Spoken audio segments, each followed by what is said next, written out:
Hello and welcome to episode Timothy Chalamet of the Bad Psychics podcast.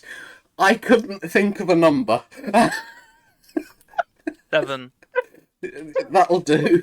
I was just like, think of a number. Think of an Oscars related number, and all I could think of was Timothy Chalamet. 98. I did that last time. Oh, 98 squared. 98B. Excellent start. We are if if the number Timothy Chalamet didn't give it away, we are reviewing our Oscars predictions today. As always, we will find out where we did it clever and where often more commonly we did a stupid. As always, I'm joined by a couple of idiots. First of all, I predict that after her glowing appraisal last time, when Michael B. Jordan won the Oscar, there wasn't a dry tissue in her house. It's cast. I was really excited about that. Thank you, Timothy Chalamet, for your ill-timed comment about ballet and opera, because you won Michael B. Jordan that Oscar, and I love you so much for that. And then I predict that her performances lately have been so terrible that if she was cast in the role of a sheep, she'd start mooing. It's Eloise. I mean, I've recently won an episode, and you cannot deny that. So I can. I won the AFCON episode. You didn't win the AFCON episode. I won the AFCON No, you episode. didn't. No. I predicted the final correctly. I won the AFCON episode. Yeah, it'll get turned back. Court of arbitration for sport. No, it's the right result. No. If it doesn't get turned back, then will you give me the rightful title? I'll think about it. No, you won't. No, I will think about it. I'll think about how much fun I'll have annoying you that I won't change it. I'm robbed. I've been robbed. How are you both anyway? Good. Bad.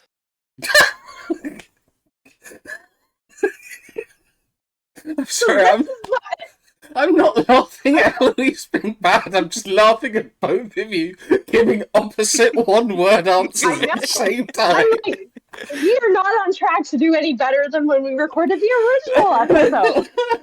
Like, Don't make animal sounds. Don't make animal sounds. Someone's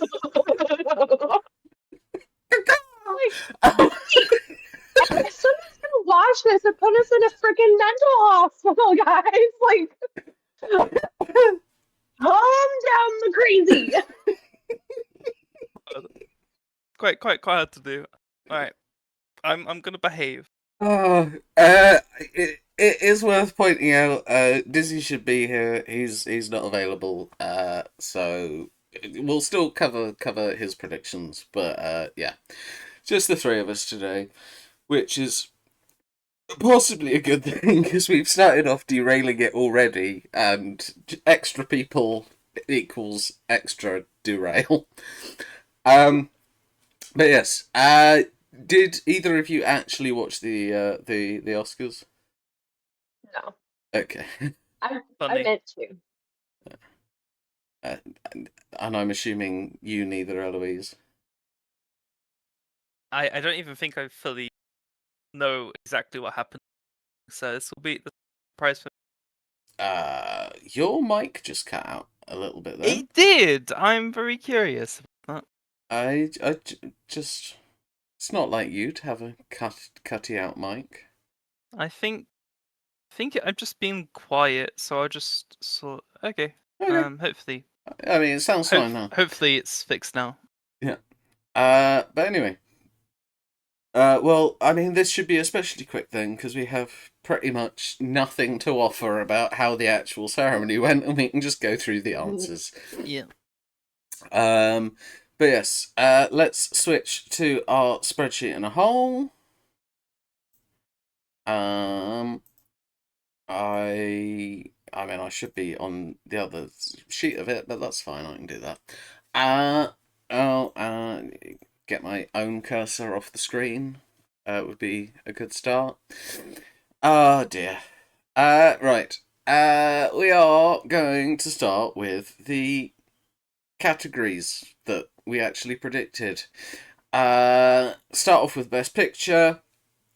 Dizzy and I both said One Battle After Another. Cass and Eloise both said Sinners. In the end, it went to One Battle After Another.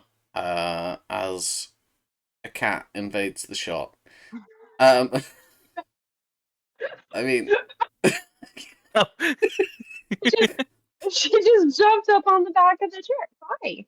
Can you say hello to everybody since you're insistent on being in the shot? hello, raccoon. Yeah. Pretty girl, huh? Pretty stinker. Yeah. But yes, one battle after another. Including a posthumous award for Adam Somner, who seemingly died after after the film wrapped. So that's cheery. Do we have any particular feelings about One Battle After Another winning? I mean, I would have loved to see Sinners win, but we kind of knew that this was going to happen. So, I mean, if you kind of knew this was going to happen, why didn't you predict it? Because sometimes you can wish things into existence, which is what happened with the Best Actor predictions. So, okay, sure, but you also really badly lost last year's episode trying to wish fucking Wicked into. I would rather, you know what? I would rather lose wishing Wicked into the win than win being accurate and being reasonable. Okay. I mean, basically the anti-Eloise approach. Eloise must win at all costs. And it's very much not working. I was trying to be smart. I don't know what I was trying to do. Stupid. Fair enough. But yes, that does mean that both Dizzy and myself get off to an early 5-point lead. Next, we come to Best Director. Myself, Dizzy, Eloise, all in varying formats, put Paul Thomas Anderson to win. Cass went for Ryan Coogler because Sinners was this year's Wicked for her. I wasn't as bad with Sinners as I was with Wicked, though. Like, I was at least like more realistic. I mean, yes, but it was a very low bar to clear. It was, but I cleared it. So, I mean, low bar or not, I did clear it. And you can't take that away from me. He'll try. He'll try, but he'll fail. And then he'll be as much of a failure as me. Curse you getting me on a technicality. I am. Yeah, no, once again, Paul Thomas Anderson won for One Battle After Another. I mean, are we in any way surprised that it won director and picture? No, okay. I'm just trying to drive conversation, and it's difficult when none of us watch the pissing thing or really care about films. That He was filmed good. I feel like that was Disney's job, and he failed. So we blame this on we will blame the brevity of this episode on Disney. Fair enough. I mean, quick, Eloise, make a chicken noise.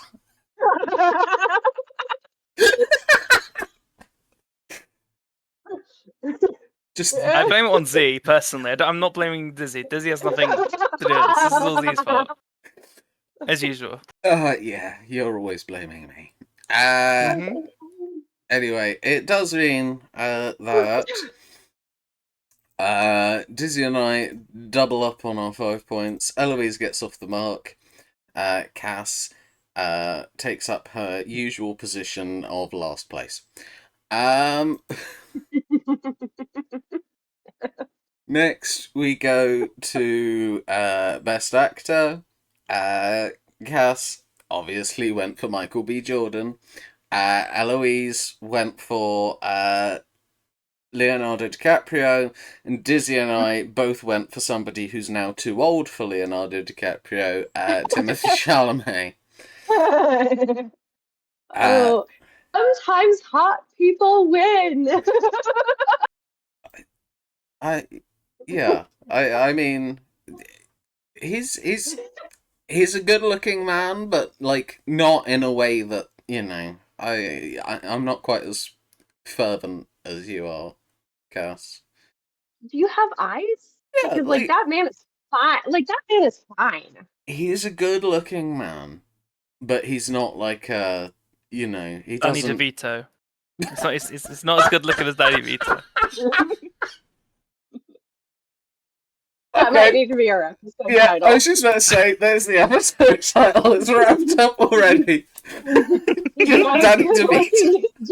Danny DeVito.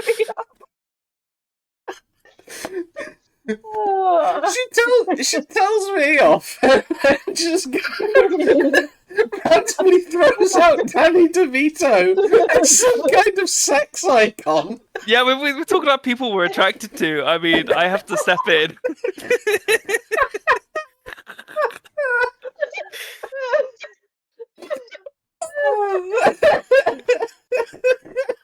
You have a thing for short, round men? That can eat an egg very quickly. Yes. Oh dear.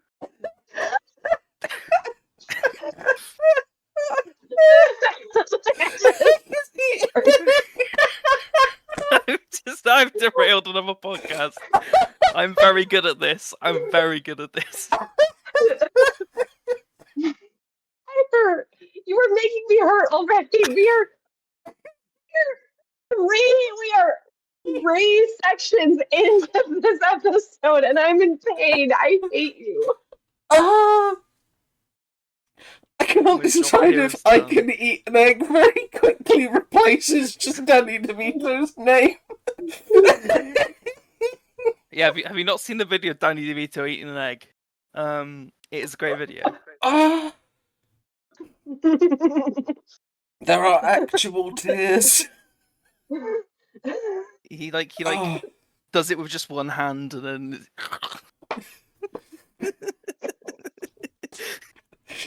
Oh, please stop!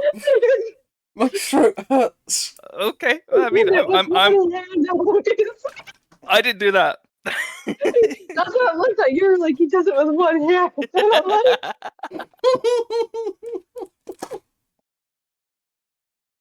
I mean, I'm ready. She can eat Danny DeVito very quickly. That's not what I meant, but yeah.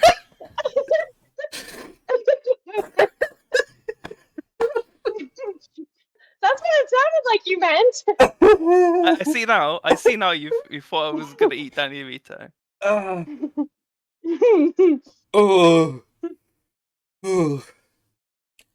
And breathe. Okay, so yeah, Michael B. Jordan won the Oscar. Not Danny DeVito.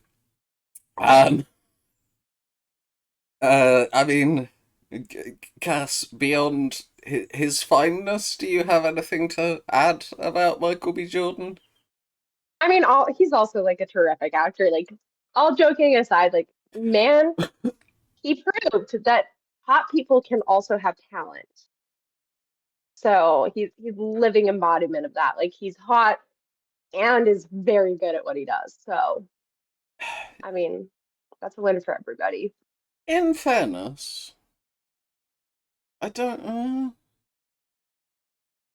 I feel like at some point, I don't necessarily know about Wagner Moura because I don't know much about him, but it does feel like whoever would have won, it would have been somebody who, whatever we may think about them, has been a bit of like a sex symbol at some point.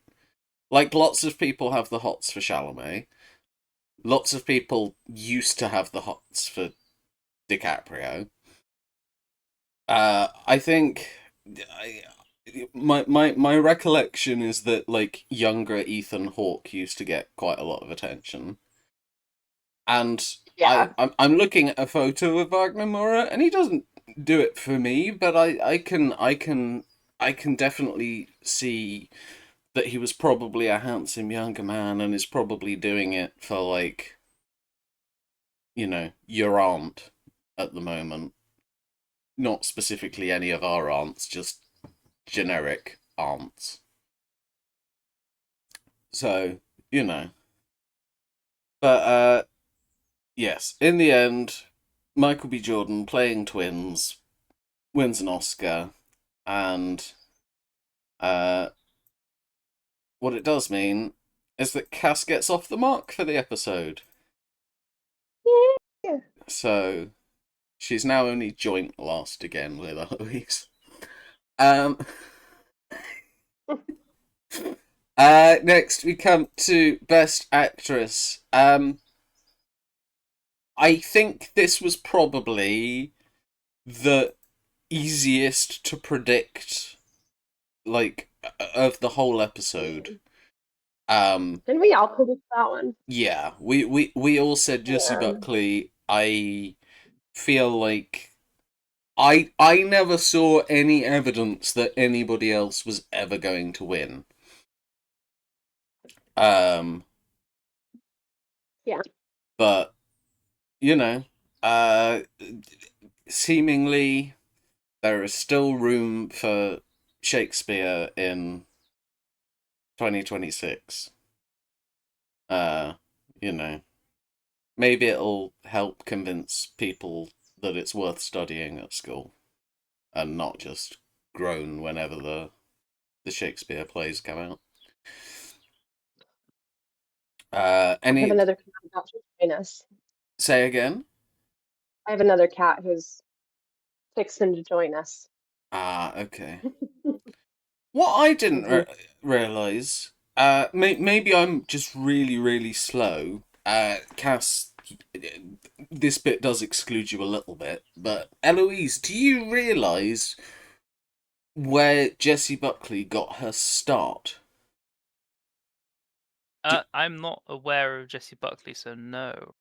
So, Jessie Buckley, as a 19-year-old in 2008, came second on the BBC talent show I'd Do Anything, which was Andrew Lloyd Webber trying to find people to play Nancy on the West End in Oliver. Yeah. She didn't even win that. She was the runner up in that. And 18 years later, she's an Oscar winner from a reality TV show. I have the vaguest memory of that. I remember the one that was about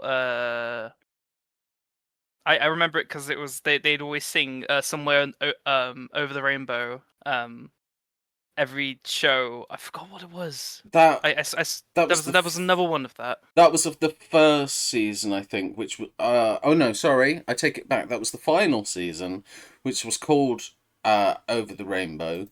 Yes. Which was just to find a new Dorothy. And the first series was called Any Dream Will Do, and that was to find somebody to play Joseph. And that's where Lee Mead, who ended up in Casualty, which, sorry, Cass, again, long-running British soap, ended up... Oh, God! He was from that? Yes. I forgot that.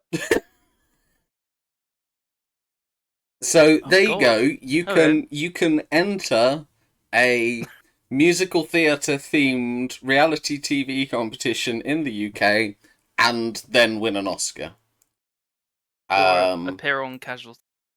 Oh, there was also How Do You Solve a Problem Like Maria, which was, unsurprisingly, to find a Maria. I'd forgotten that was a series as well. So, yeah. Yeah, I forgot that existed. Great. Sorry, I always love Cass's face when the episodes get Anglo-centric and she just sort of nods and smiles and looks a bit perplexed. Yes, we just chat away. I mean, I'm good at looking perplexed, so it's a safe zone for me. That's fair. Comfort zone. Yeah. Anyway, I mean, it gets us all points, but it doesn't change how anything's running. 5 points to everybody. Next, we come to Best Supporting Actor. So I went for Sean Penn. So did Eloise. Cass went for Benicio del Toro. Dizzy went for Stellan Skarsgård. In the end, it was Sean Penn. Another victory for Obar. I'd been perplexed how we'd got on to sheep last episode, and just abbreviating it again, I'm like, oh, that's how we fell down that. I was going to say rabbit hole. Sheep hole. Yeah. We all fell down a sheep hole. Not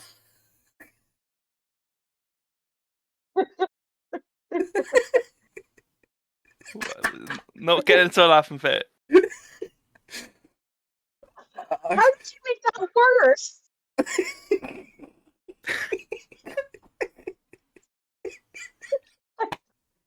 We're getting into some really, really crazy areas right now, see?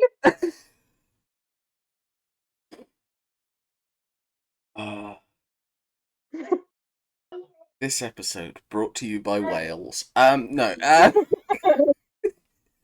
Yes, Eloise has gone. I got her back. I thought you want this episode to be quick. Are you trying to get me out? I was gonna say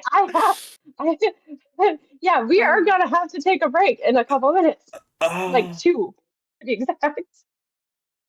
Okay. I could have. I thought you said you were good from 2 till 3:30. I thought I was, and then I realized that I have to. Well, I am good. I just have to take like a quick break to take Will to school, and then I'm back. Fair enough. After that, like other than that 15 minutes, I'm good. Okay. I mean, anyone with a strong feeling on Sean Penn? I like Sean Penn. He's got an 8-letter name. Yeah. Good. Yeah. Thank you. Puts her on a par with Kate Bush. Yep. So strong names. Yeah.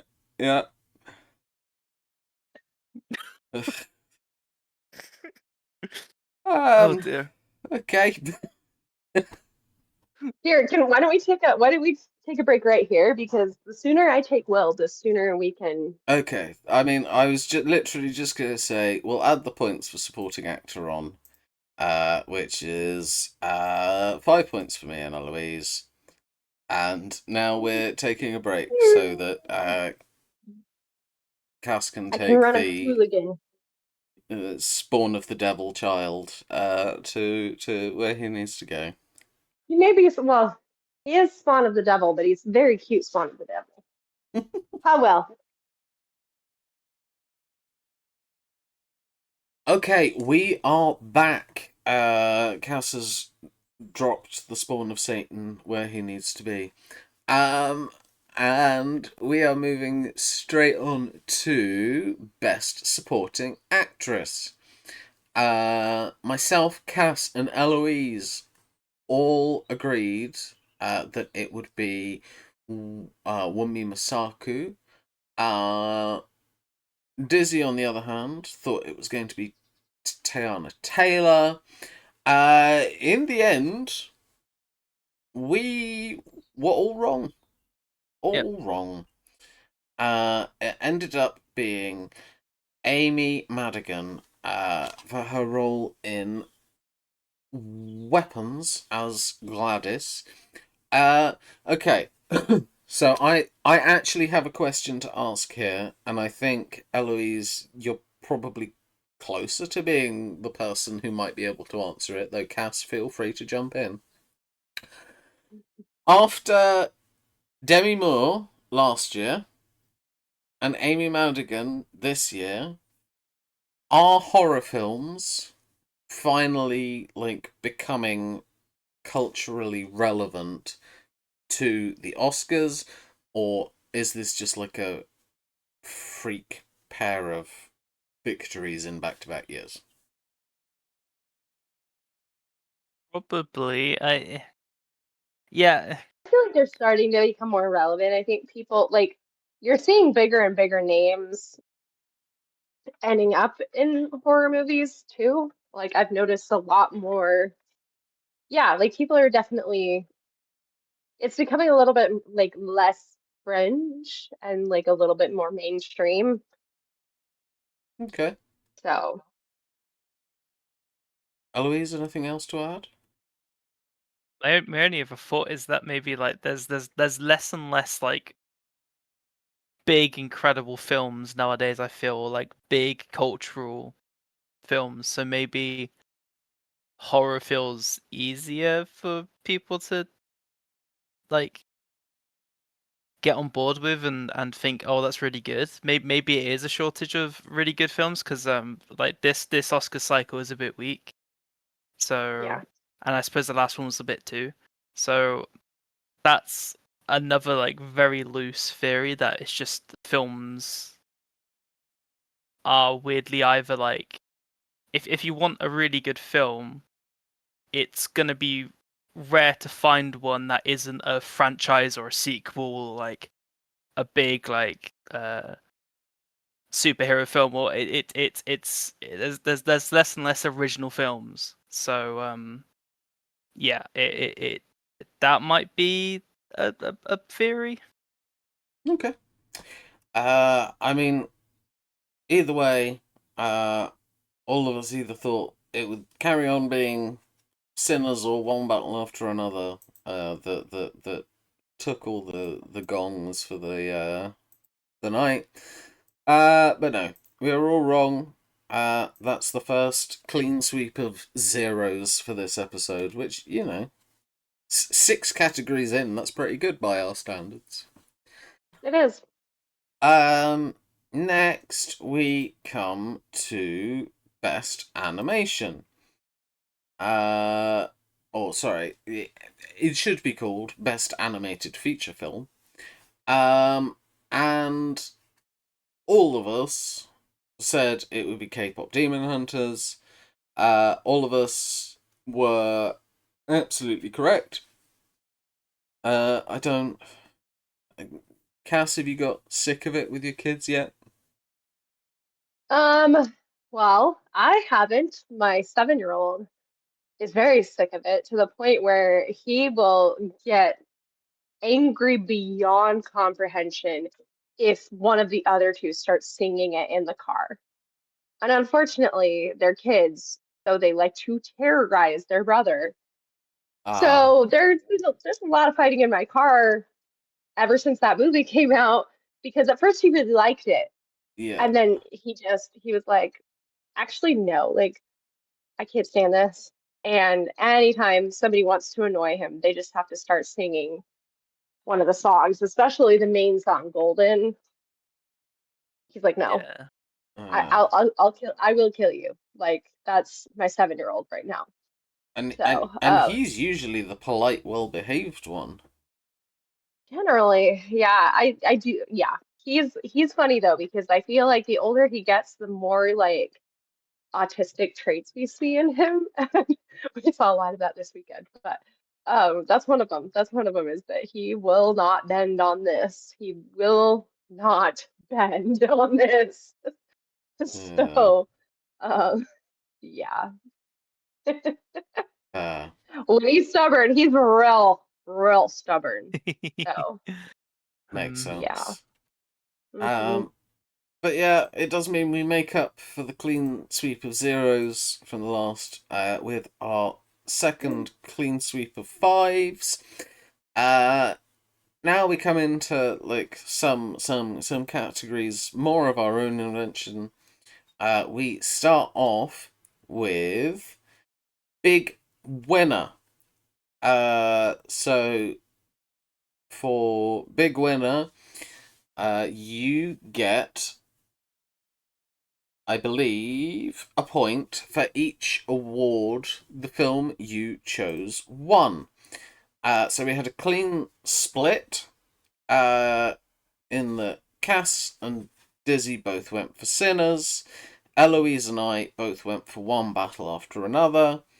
In the end, overall, it was One Battle After Another that won out, with 6 wins to Sinners 4.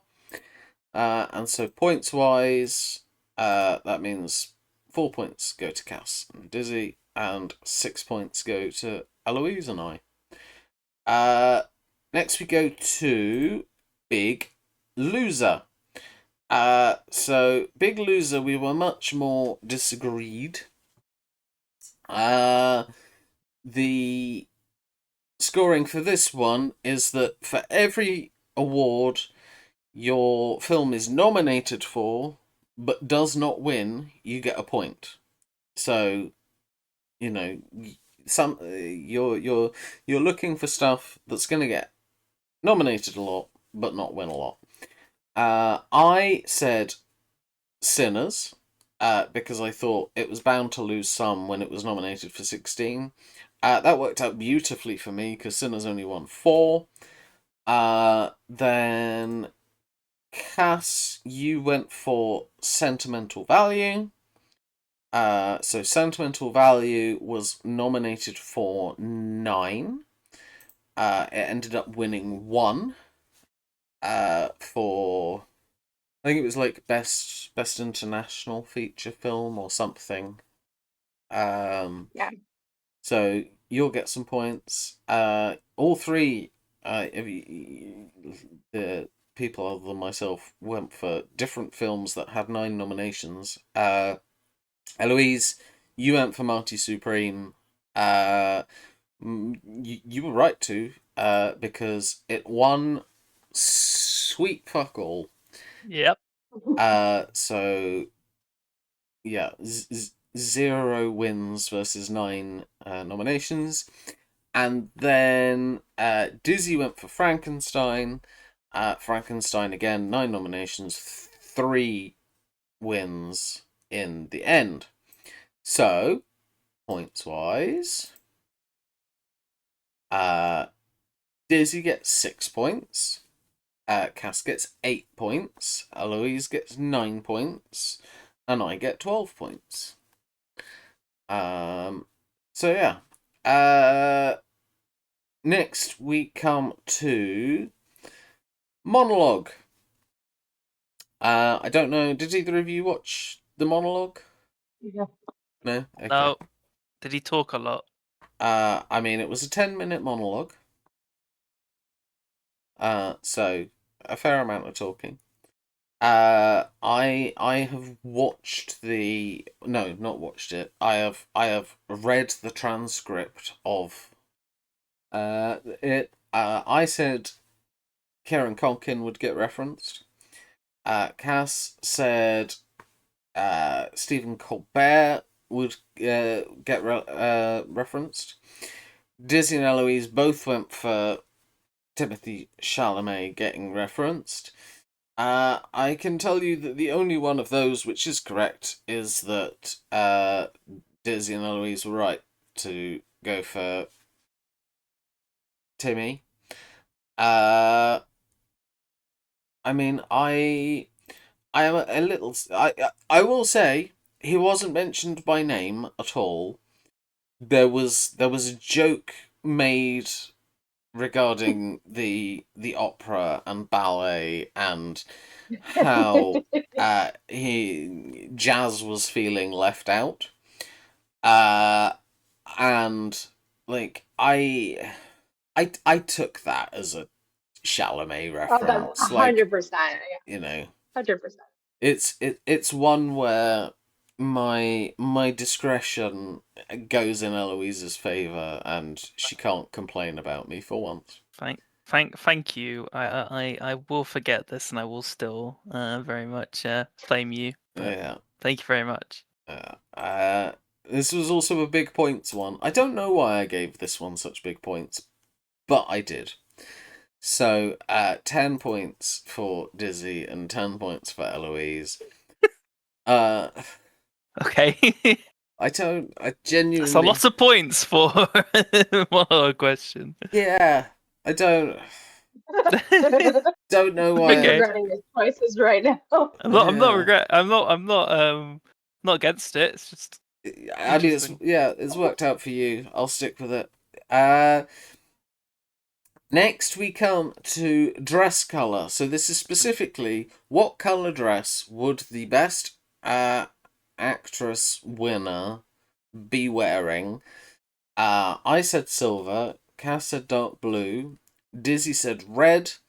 Eloise said indigo. In the end, the outfit was two-toned, and so I would have accepted red or pink, because half of it was red, half of it was pink.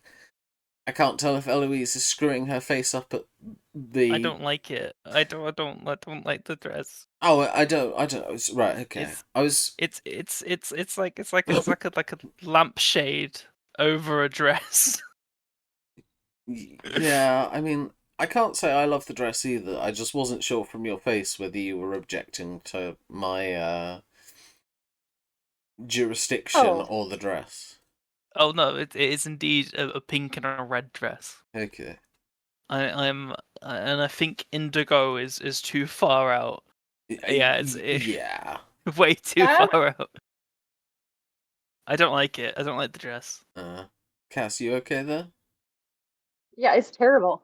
Yeah, Okay. it is. I'm with Eloise. It's bad. It's like it looks like it looks like somebody tried to tie her up, but Yeah. like didn't go tight enough. Like that's what it looks like. It looks very restrictive, but not in a cool way. Yeah, I mean, I'm trying Get rid to. of the red part, and that's a pretty dress. Like I like the bottom part of the dress. What's under the stupid red Yeah. is pretty. If it's just pink, it'd be good. Yeah. Yeah. No, I think like Eloise for me hit the nail on the head with it is like a grandma's lampshade when Yeah. because they're made of that weird papery stuff Mm-hmm. that they Yeah. sort of, and it's something that only old people ever seem to have is paper lampshades, and it does very much have that look and texture with the folds. So Yep. yeah. But it does mean that this year there is actually somebody who does get points for dress colour. It is Dizzy. Dizzy picks up 5 points. The rest of us get zilch. Next, we come to the Razzie question. I can't remember what the scoring was for the Razzies. I can't. I'm desperately trying to remember whether it was just points for wins A point for each Razzie your film of choice wins. Okay, perfect. Thank you. Again, this was split. Eloise and I went for War of the Worlds. Cass and Diz both went for Snow White. I will say, I very nearly made your intro, Eloise, that instead of the joke I did make, that if you were going to get yourself cast in a film, it would be as the webcam in War of the Worlds. I would have won a Razzie Fair. Yes. because that was one of the winners Yes. of worst what was it? Worst on-screen duo, wasn't it? Yeah, Ice there we Cube go. and his... Worst screen combo. That's the wording. Actually, no, that was the one that didn't get. Oh, I remember that wrong. That was the one where all 7 artificial dwarfs won it, and Ice Cube and the Zoom camera got a nomination. Okay, so I wouldn't have won a Razzie. Wow, how rude. You can't even win for failing. No, I can't. But yeah, in the end, War of the Worlds won 5 awards from 6 nominations. Snow White also had 6 nominations, but only won 2 of them. So that should mean, if I've done it properly, that... Yeah, perfect. Cass and Diz both add 2 points to their totals. Eloise and I both add 5. Next, we come to... Oh no. to the bonuses. So mine was that I Lied to You would win the best original song. For some reason, I was very convinced. Oh no, I remember why I was convinced on this was because it was one of the only 2 songs being performed at the Oscars, and I thought, why would they only invite those 2 unless those are the 2 that are going to get the prize? Basically the same logic as I applied to the foreign language winner at the Brits. I can't remember her name. I just remember that she was... Rosalia. That's the one. So yeah, that went wrong for me. So I'm gonna lose points. Cass went for There Will Be No Direct Reference to Epstein. I Sorry, just the way you read that. I find it funny. Okay. I think I have chosen to say that Cass gets points for this. I did have to consider the meaning of the word direct, because I couldn't remember if we'd established it in the original episode. I think there was a joke that I think was pointing strongly in that direction, but his name was never mentioned, and you could argue that it was about somebody else, maybe. So I've decided to allow it. But you know, I just want it to be known that it was. I nearly took a second opinion from Jita, but decided I was comfortable with giving you the points. I think partially because the episode. Yeah, partially because it was for so few points, because you went for a low offer and it wasn't a huge payout. Eloise, you went for the longest speech will reach over 4 minutes long. I could not find one that went over 4 minutes long. I did briefly think that you might have a shot, because I found, I was scrolling through the YouTube videos, and I found one that was 6 minutes, and I thought, ooh. But that was for the category that tied, and it had one speech after the next, and neither of each of them were Right. really Wasn't an about. individual. Yeah. Yeah. I will say I did find an article about the longest speeches ever. If there had been one that was over 4 minutes long, it would have been something like certainly in the top 5 longest ever. So you really set yourself a hard bar to clear, but it does mean Eloise is losing big points because she decided to go big because this was her anti-Eloise episode. And then Dizzy said a reference to Katy Perry's spaceflight will be made. I'll be honest, having not watched it, I can't definitively confirm that there wasn't one.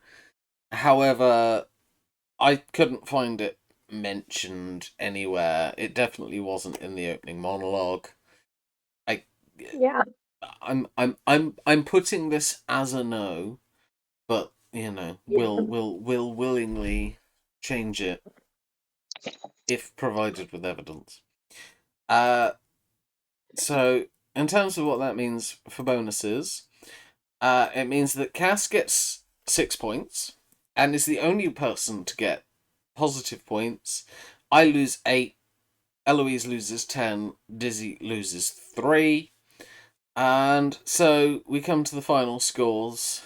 I'm gonna start. Where should we start? We'll build some tension. I'm gonna start with Eloise's score. So Eloise, your final score for this episode is 40 points.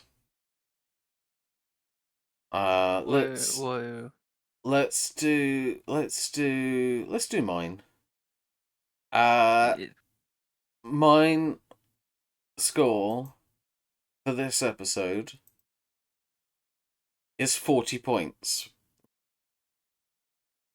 So whatever happens, Eloise and I are tied. Eloise is hiding right now. If I didn't take my big offer, I'd have beaten you. Yes. Next we come to Cass. Cass's final score is 35 points. So Yeah. very Not a big respectable. lose. Yeah, very respectable. So it comes down to did Dizzy beat us?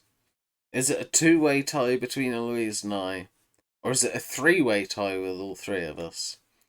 The answer is Dizzy's final score was 44, and so we have the first ever episode where the winner is not actually here. I hate him so much right now because it could have gone to somebody who actually wanted to win enough to show up for the recording. Yeah, I mean, Eloise and I are both in the boat that if we'd have gone with our lower offers, we'd have won. Or I didn't go big Vegas and do 5 and 10. If I just did 2 and 3, I would have won. Yes. Although equally, there have been plenty where you've lost because you didn't go big on that episode. You just need to work out when to go big and when not to go big and actually do it on the right episodes. I don't have any words. This is fun, Eloise. You tied with me, and as we all know, I'm amazing. So you're equally amazing this episode.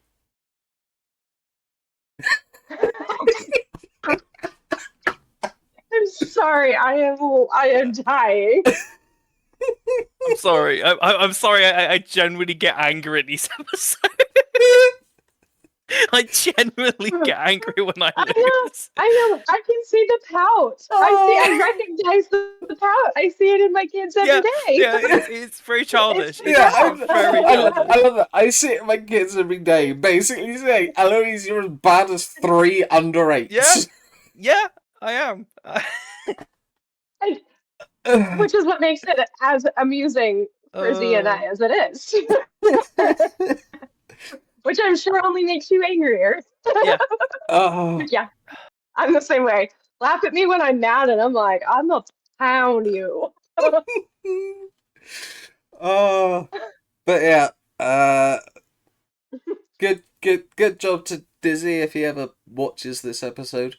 And yeah, like all of us were within 20% of the winning score, which by our episode standards, I think Honestly, that's a pretty close competition. closer than normal. Closer than the normal. We don't Yeah, have those that close often. absolutely. I mean, I know that the next episode will be myself, Jeeta, and Sean talking bollocks about golf. Then I mean, Cass, I have a feeling I'm not necessarily seeing you for a while. I Yeah, I feel like your next episode's probably going to be the Survivor review. probably. And I reckon yeah, I that's mean, 6 weeks away or so. yeah, yeah, something like that.